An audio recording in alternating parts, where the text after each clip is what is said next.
Bon ben, j'ai mis des risers, des rehausseurs de guidon qui montent un peu d'environ 2 pouces puis qui rapprochent du pilote d'environ 1,5 pouce, 2 pouces.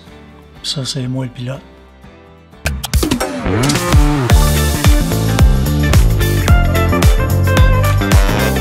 Ce que j'aime pas, c'est que ça squeeze mes câbles puis mes fils. Quand je tourne le guidon, vu que mon guidon il est plus haut et plus rapproché, mais il me manque un peu de longueur pour mes câbles. Puis j'aime pas bien ça parce que je peux risquer de rupturer un fil à force de tirer dessus. Puis je veux pas de problème quand je suis sur la route. Donc là, je vais essayer de passer les fils en avant. Là. Je veux le faire passer en arrière, entre le tête de fourche et le réservoir. De cette façon-là, je vais pouvoir tourner mon guidon de gauche à droite sans que mes fils aient une tension dessus, mes câbles. Ça, ce bouton-là, c'est mon bouton Jekyll and Hyde. C'est pour mes silencieux modulants. J'ai un bouton très facile d'accès qui me fait fermer ou ouvrir mes pipes assez rapidement. Donc là, il faut que je démarche tous les contrôles, les handguards, tout en essayant de rien briser puis en me souvenant comment les remonter.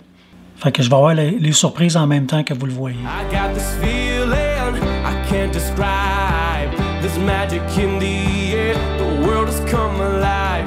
And when I see you, you make my pulse rise. I never knew that I could be so hypnotized. There's something in your touch, baby. The way your body's moving me. And I don't know where this soul will go. Oh, nobody knows. Out nowhere. Bon, fait que là, tout est démanché. Là, il faut que j'essaye de faire le tour de la fourche pour le ramener entre le tête de fourche et le réservoir. Il y a certains contrôles qui sont pas trop difficiles à ramener, comme ce gros-là. Mais celui avec le levier, c'est pas si simple. On va commencer par enlever le miroir, ça va être un peu plus simple. Ça, pour ceux qui ne savent pas, les miroirs, souvent, il y a un côté que la note elle dévisse sur le sens inverse. Donc sans le miroir, ben, ça devrait passer. Avec un petit peu de volonté. Il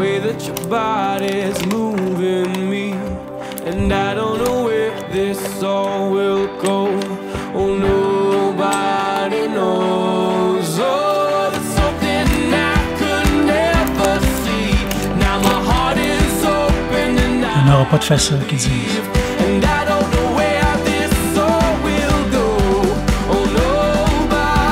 Là, on va repasser mon bouton Jekyll.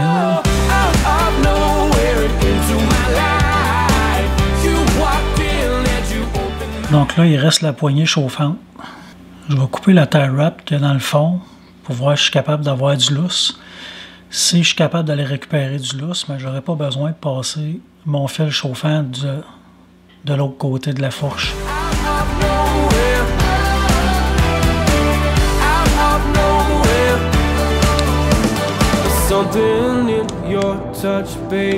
J'ai réussi à tricoter pour enlever mon fil d'un jambe.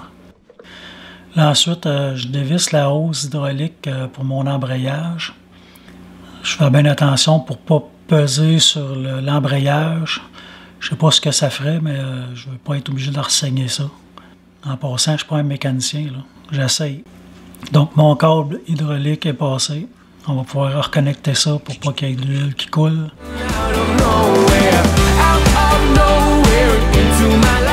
On s'essuie sur nos culottes.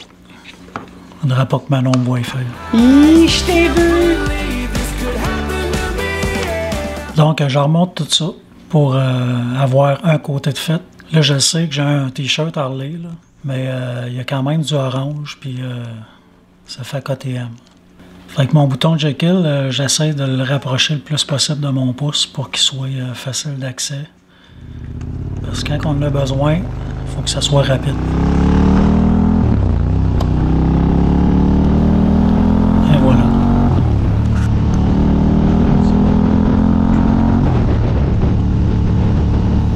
On va aller sur l'autre côté. Fait qu'on, comme tantôt, on redéfait tout. Je te l'ai dit, dans le doute, défait tout. On va passer vite là-dessus. La même affaire que l'autre bord.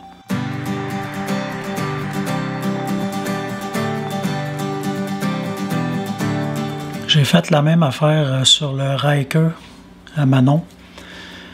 Puis, encore une fois, les fils, ils tiraient, là, après avoir rajouté les razors.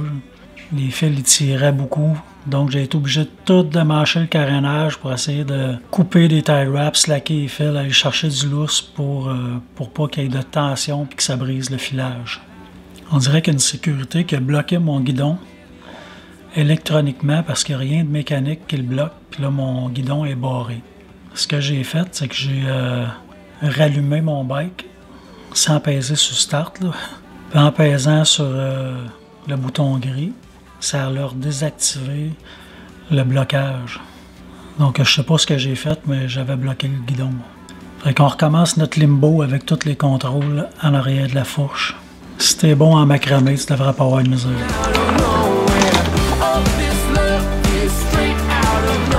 Il faut tout ramener de l'autre côté. Ça a l'air bien simple, mais c'est pas si facile que ça. Si j'ai assez de lousse, j'aurais pas besoin de la passer elle non plus.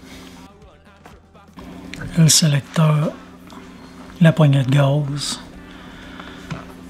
puis le frein avant avec la bolle à l'huile, mais on va laisser ça comme elle était.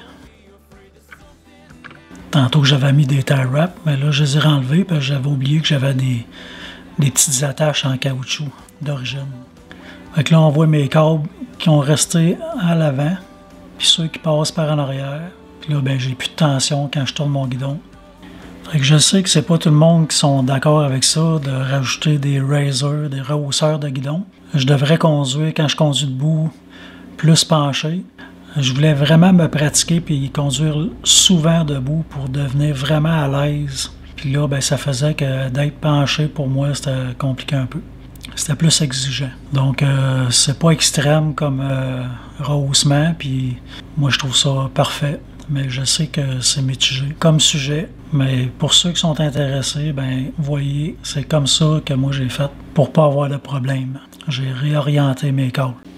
Puis si j'ai pris des oranges, c'est parce que c'est une erreur de commande. J'ai commandé des noirs, ils sont arrivés oranges, mais là, j'étais trop pressé de les installer, je les ai gardés. Fait que c'était ça. Merci. Abonnez-vous, n'oubliez pas. Puis on se revoit pour une prochaine vidéo. Je vous promets que je vais laver ma vaisselle. Salut!